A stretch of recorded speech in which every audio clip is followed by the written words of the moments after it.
എല്ലാവർക്കും നമസ്കാരം കേട്ടോ. ഞാനേ ഇന്ന് കപ്പ വറക്കാൻ പോവാണ്. നമ്മളിവിടെ വീട്ടാവശ്യത്തിന് വേണ്ടിയിട്ട് കുറച്ച് കപ്പ ഉണ്ടാക്കിയിട്ട് ഒരു 10-15 മായിട്ട് കപ്പ ഉണ്ട്.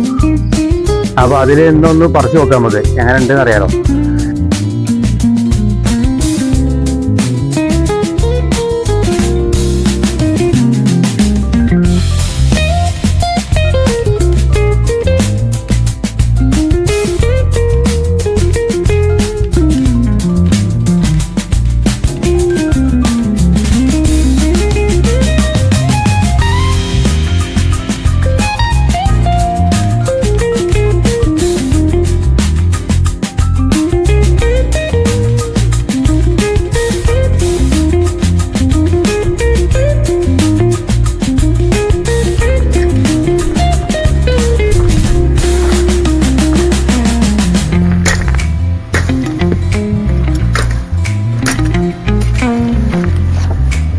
അത്യാവശ്യം കിഴങ്ങുകളൊക്കെ ഉണ്ട്. നമ്മളാകെ ഒരു പ്രാവശ്യം വളം ചെയ്തിട്ടുള്ളൂ. 2 പ്രാവശ്യം ഉള്ളത് ഒന്ന് അടിവളമായിട്ട് കൊടുത്തു. പിന്നെ 4 മാസമായപ്പോൾ നമ്മൾ കുറച്ച് വളപ്പൊടി ഇട്ട് കൊടുത്തു.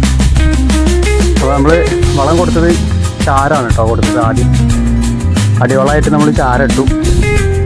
പിന്നെ 4 മാസമായപ്പോൾ നമ്മൾ വളപ്പൊടി ഇട്ട് കൊടുത്തു.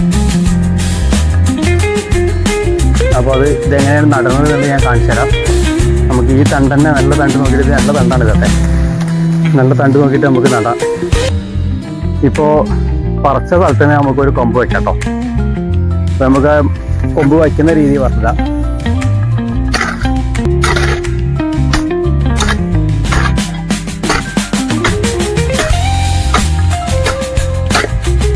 അത് നമ്മൾ എല്ലാ ഭാഗത്തും മണ്ണ് നന്നായിട്ട് നിളച്ചിരിക്കണം കേട്ടോ.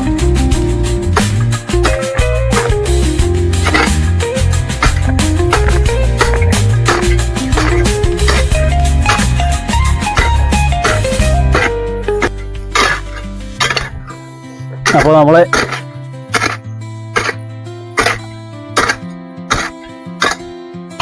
വെക്കാനുള്ള കൂന ശരിയായിട്ടുണ്ട്. ഇനി നമുക്കിതിൽ കുറച്ച് ചാരം ഇടാം. അതിന് നമ്മൾ ആദ്യം ഈ സെൻറ്റർ ഭാഗം ഒന്ന് കുഴിച്ചെടുക്കണം കേട്ടോ. ഇനി തീറ്റ നമുക്ക് ചാരം ഇടണേ. അപ്പോൾ ചാരം ഞാൻ എടുത്തുകൊണ്ടിരാൻ പോവാണ്. അപ്പോൾ നമ്മൾ ചാരം ഈ ഒരു കണക്കിൽ ഇത്ര ഇടാം.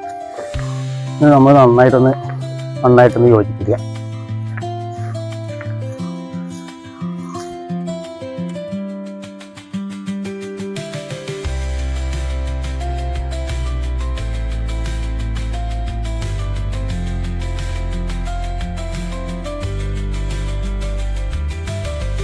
നമുക്ക് 2 നേരം ഇതിന് വെള്ളം നനച്ചെടുക്കണം കേട്ടോ. ഇപ്പോൾ മഴ പെയ്യാത്ത സമയമായതുകൊണ്ട് ഒരാഴ്ചയിൽ 2 പ്രാവശ്യം വെള്ളം നനച്ചു കൊടുത്താൽ മതി. ഒന്ന് തെഴു വരുന്ന വരെ. ഇനി നമ്മൾ ചെറിയൊരു കുഴി കപ്പ വയ്ക്കാൻ വേണ്ടിയിട്ട് തണ്ട് വയ്ക്കുമ്പോൾ ഒരു 3 താഴത്തേക്ക് വരുന്ന രീതിയിൽ ഞാൻ വയ്ക്കുന്നത് ഒരു 3 താഴത്തേക്കും ഒരു 3 മുകളിലേക്കുള്ള രീതിയിലാണ് കേട്ടോ. 1 2 3 ഇത് താഴത്തേക്ക് വരണം. 1 2 3 ഈ ലെവലിൽ വലുപ്പത്തിലാണ് ഞാൻ സാധാരണ വെക്കാറ്. ഇവിടെ നമ്മൾ കട്ട് ചെയ്യുന്നത്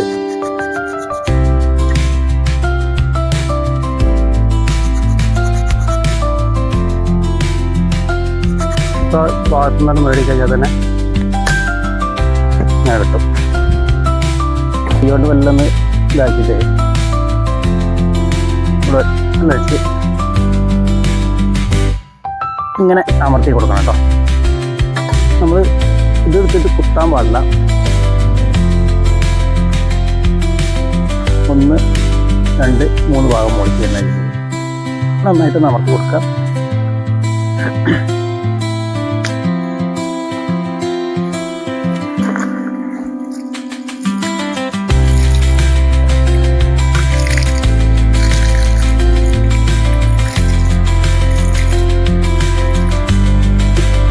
അപ്പോൾ സുഹൃത്തുക്കളെ, നിങ്ങളെ സബ്സ്ക്രൈബ് ചെയ്യാത്തവരൊക്കെ ഒന്ന് സബ്സ്ക്രൈബ് ചെയ്യണം കേട്ടോ. അതുപോലെ ഒന്ന് ലൈക്ക് അടിക്കണം. ഇഷ്ടപ്പെട്ടുണ്ടെങ്കിൽ കമൻറ്റ് ചെയ്യുക, ഷെയർ ചെയ്യുക. പിന്നെ ഒന്ന് ബെല്ലൈക്കൺ അമർത്തട്ടോ. എന്നാൽ ഞാൻ ഉണ്ടാക്കുന്ന വീഡിയോൻ്റെ ഒക്കെ നോട്ടിഫിക്കേഷൻ ഒക്കെ നിങ്ങൾക്ക് കിട്ടും. ഓക്കെ.